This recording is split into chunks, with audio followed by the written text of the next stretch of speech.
నమస్తే welcome to BRK education. H1B visa Indians కి ఎందుకంత కాస్ట్ అయింది? 1.7 to 6 lakhs వరకు ఎందుకంత కాస్ట్ అయింది? అలాగే జర్మన్ కు వెళ్లే వాళ్ళు వర్క్ పర్మిట్ ఎలా పొందాలి, ఎటువంటి మార్పులు చేశారు? దీనికి సంబంధించి డీటెయిల్స్ గా మాట్లాడడానికి, మీకున్న డౌట్స్ క్లియర్ చేయడానికి మనతో పాటు ఉన్నారు ప్రముఖ ఇమిగ్రేషన్ కన్సల్టెంట్ నంద గారు. నమస్కారం సార్. నమస్తే మేడం. సార్, ముందుగా చెప్పండి, ఇండియన్స్ కి H1B వీసా అనేది ఎందుకు అంత కాస్ట్ పెట్టిందంటారు? 1.7 to 6 lakhs ఎందుకంటారు? సార్, ఆస్ట్రేలియాకి వెళ్ళాలనుకున్న వాళ్ళు ఇండియన్స్ ఎటువంటి టైప్స్ ఉంటాయి సార్?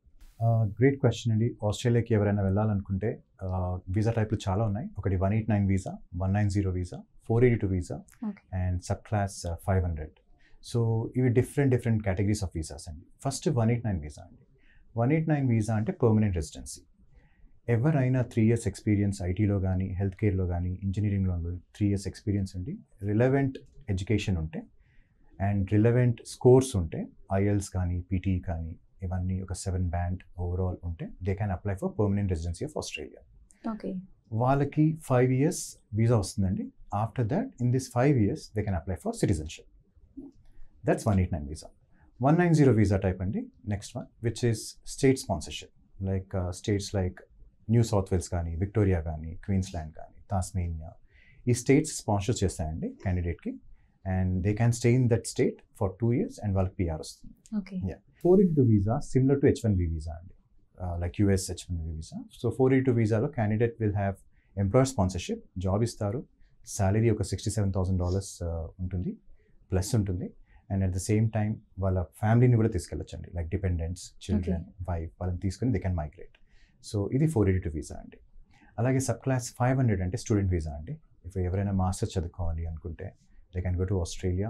చాలా బ్యూటిఫుల్ కంట్రీ అండి. These visa types will help them to settle there, study there, and salaries కూడా చాలా బాగుంటాయి. ఓకే. నెక్స్ట్ కెనడాకి వెళ్ళాలనుకుంటే ఎలా వెళ్ళాలంటారు? కెనడాకి కూడా చాలా ఆప్షన్స్ ఉన్నాయండి. కెనడాకి స్టూడెంట్ వీసా ఉంటుంది, C11 ప్రోగ్రామ్ అని కొత్తగా వచ్చింది, LMI అని ఒక స్ట్రీమ్ ఉంటుంది.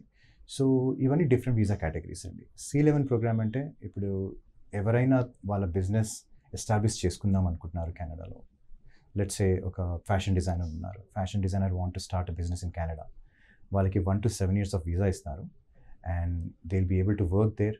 వాళ్ళ ఫ్యామిలీని తీసుకెళ్ళొచ్చు అండ్ వాళ్ళకి ఆ 1 to 7 years పీరియడ్లో పిఆర్ కూడా వస్తుందండి.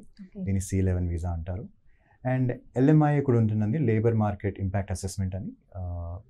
అక్కడున్న ఎంప్లాయర్స్ ఇక్కడున్న ఎంప్లాయీకి స్పాన్సర్ చేసుకొని they will take them and salaries ఇస్తారు అండ్ 2 years ఆఫ్ వీసా ఇస్తారు, 2 yearsలో పిఆర్ కూడా అప్లై చేస్తారు.